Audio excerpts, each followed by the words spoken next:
වර්නිස් kitchen YouTube channel එකට අදත් ඔයගොල්ලෝ හැමදෙනාම ගොඩක් ආදරෙන් පිළිගන්නවා. අද මම ඔයාලට කියලා දෙන්න යන්නේ අපි කඩෙන් ගන්න oven කජු. එහෙම නැත්නම් වියලි කජු, කිරි කජු විදියට, ඒ කියන්නේ fresh කජු විදියට ගොඩක් soft එකට උයා ගන්න විදිහ. ඉතින් ගොඩක් දෙනෙක් තියෙන ලොකුම ගැටලුව තමයි අපි කඩෙන් ගන්න oven කජු කොච්චර තැම්බුවත් ඒක soft එක තැම්බෙන්නේ නැති එක. ඒ නිසා මම අද වීඩියෝ එකේදී කියලා දෙනවා කඩෙන් ගන්න oven කජු, කිරි කජු විදියටම ගොඩක් soft එක තම්බ ගන්න විදිය වගේම ගොඩක් රසට කජු කරියක් හදා ගන්න විදිහ. ඉතින් අපි වීඩියෝ එකට යමු. මම මෙතන වියලි කජු oven කජු ග්‍රෑම් 300ක් අරගෙන තියෙනවා. සාමාන්‍ය කජු ග්‍රෑම් 300ක් 8 දෙනෙකුට වගේ ප්‍රමාණවත්. මම මේ කජු ටික කීප වතාවක් හොඳින් සෝදගත්තා. ඊළඟට මම කරන්නේ ආප සෝඩා. එහෙම නැත්නම් බේකින් සෝඩා, බයිකාප් සෝඩා. මේකෙන් තේ හැඳි එකක් මේ කජු එකට එකතු කරනවා. ඉතින් මේකෙන් තමයි අපේ කජු එක හොඳ soft එකට තැම්බෙන්නේ. ඊළඟට මම මේක මේ විදිහට හොඳින් මිශ්‍ර කරගන්නවා. දැන් මම කරන්නේ කජු එකට හොඳින් වතුර එකතු කරනවා. සාමාන්‍ය කජු වලින් දෙගුණයක් වගේ හිටින්න උඩටම හිටින වතුර පුරව ගන්න. දැන් මම කරන්නේ මේ කජු ටික මේ විදිහට උඩින් වහලා පුරා රැයක් පෙඟෙන්න තියෙනවා. ඉතින් ඔයා කජු ටික දවල්ට වෙනවා නම් ඒක රැයට පෙඟෙන්න දාන්න. ඒ වගේම රැයට වෙනවා නම් ඒක උදේට පෙඟෙන්න දාන්න. මේ තියෙන පහුව දවසේ උදේ කජු ටික වලට පේනවා ඇති කජු ඇට ටිකක් ලොකු වෙලා තිනවා කියලා. ඒ වගේම වලට පේනද කජු හොඳ soft ගතියට ඇවිල්ලා තිනවා කියලා දැන්. සාමාන්‍යයෙන් අපි ඒ වෙලාවේ කපලා ගන්න අමු කජු වගේම ගොඩක් මෘදු ගතියට දැන් ඇවිල්ලා තියෙනවා. ඊළඟට මම කරන්නේ මේ කජු එකේ වතුර පෙරාගෙන තවත් දෙපාරක් වගේ හොඳින් සෝද ගන්නවා. මේ තියෙන මම ඒ විදිහට වතුර පෙරාගෙන සෝදගත්ත කජු ටික ඊළඟට වලට පුළුවන් කජු වල පියලි මේ විදිහට වෙන් කර ගන්න. එතකොට quantity එක චුට්ටක් වැඩි වෙනවා. ඒ කියන්නේ වැඩි දිනෙකට කන්න පුළුවන් වෙනවා. ඉතින් මම කරන්නේ මේ කජු වලින් භාගයක් මේ විදිහට පියලි වෙන් කර ගන්නවා. ඒ වගේම භාගයක් කජු පිටින්ම තියෙනවා. ඒ කියන්නේ සම්පූර්ණ විදිහටම තියෙනවා. ඊළඟට පියලි වෙන් කරගත්ත කජු ටික මේ වගේ උයා ගන්න භාජනයට දා ගන්නවා.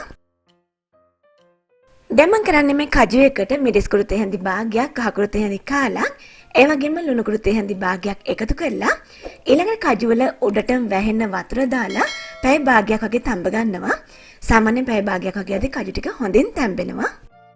වීඩියෝ එකට අදාළ සම්පූර්ණ රෙසිපි එක සුපුරුදු විදිහට වීඩියෝ එකට පල්ලෙහාට තියෙන ඉන්ෆෝ බොක්ස් එකේ දාන්නම්. එතනින් සම්පූර්ණ රෙසිපි එක ගන්න ඕගොල්ලෝ.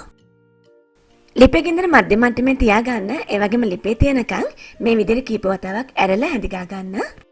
ඉතින් විනාඩි 20ක් පැය භාගයක් වගේ යද්දී අපේ කජු ටික හොඳින්ම තැම්බිලා තියෙන්නේ. ඔයාලට පේනවා තාමත් කජු එකේ වතුර තියෙනවා කියලා.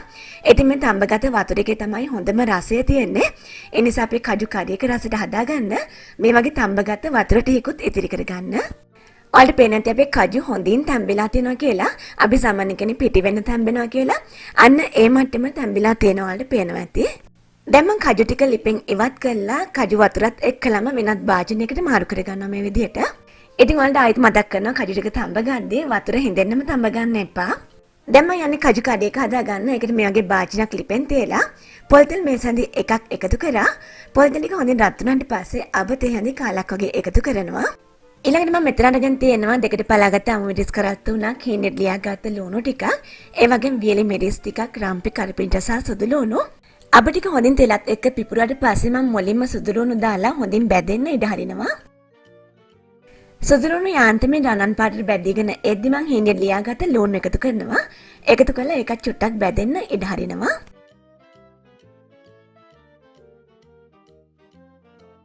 අවසානට වියලි මිරිස්, රම්පේ කරපිංචා ටිකක් දාලා හොඳින් බැදෙන්න ඉඩ හරින්න ඕනේ. ඊළඟට මම එකතු කරන්නේ තලාගත්ත එනසාල් ටිකක්, කරාබුන ටිකක් සහ කුරුඳු පොතු. ඒකත් තෙලත් දාලා ටික වෙලාවක් බැදෙන්න ඉඩ හරින්න ඕනේ.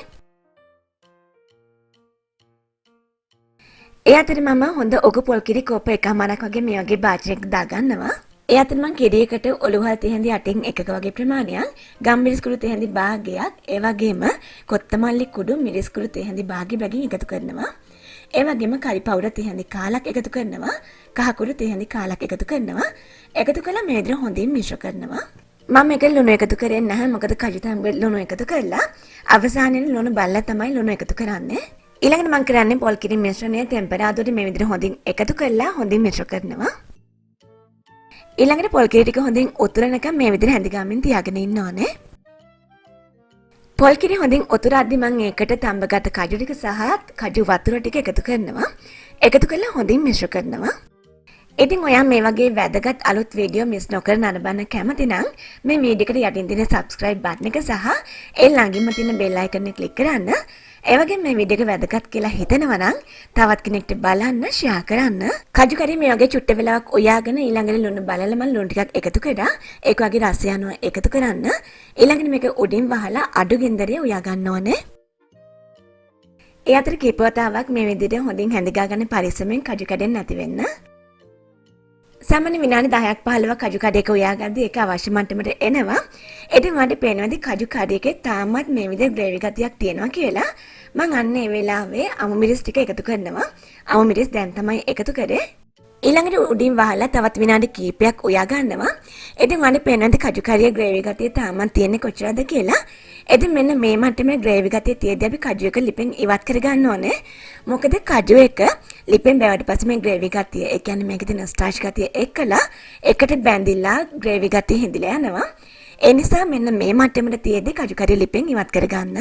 ඕනලේ පේනදී මම කිව්වා විදිහට කජු එක ලිපෙන් අයින් කරලා විනාඩි 10ක් වගේ යද්දි කජු එකේ තිබ්බ ග්‍රේවි එක හිඳීගෙන එනවා කියලා. ඒ කියන්නේ මේක ස්ටාර්ච් එකක් වගේ කජු එක වටේට බැඳෙනවා, කජු කෑලි වටේට. සාමාන්‍ය පැය භාගයක් වගේ යද්දී කජුවේ ග්‍රේවි එක හොඳින්ම හිඳෙනවා. ඔයාලට පේනත් මේ පැය භාගයකින් පස්සේ කජු කරි එක. ඒකයි මගේ කජුවේ ග්‍රේවි එක සාමාන්‍ය මට්ටමකට තියද්දි ගන්න කියලා. එහෙම නැති වුණොත් කජු එකේ ලස්සන පෙනුම නැතුව යනවා. මෙන්න මේ මට්ටමට තියන්න ග්‍රේවි එකත් එක්ක ලිපෙන් ඉවත් කර ගන්න ඕනේ. ඉතින් ඔන්න දැන් ඔයාලට පුළුවන් කජු හික කාලෙට මේ වගේ අවන් කජු අරගෙන කිරි කජු වගේම සොෆ්ට් එකට ඒ වගේම ගොඩක් රසද කජු කඩි එකක් හදලා කාලා බලන්න. ඉතින් අනිවාර්යෙන් මේ රෙසිපි එක try කරලා බලන්න. අපි මේ වගේ තවත් අලුත් වැදගත් රසවත් වීඩියෝ එකකින් ආයේ හම්බ වෙමු.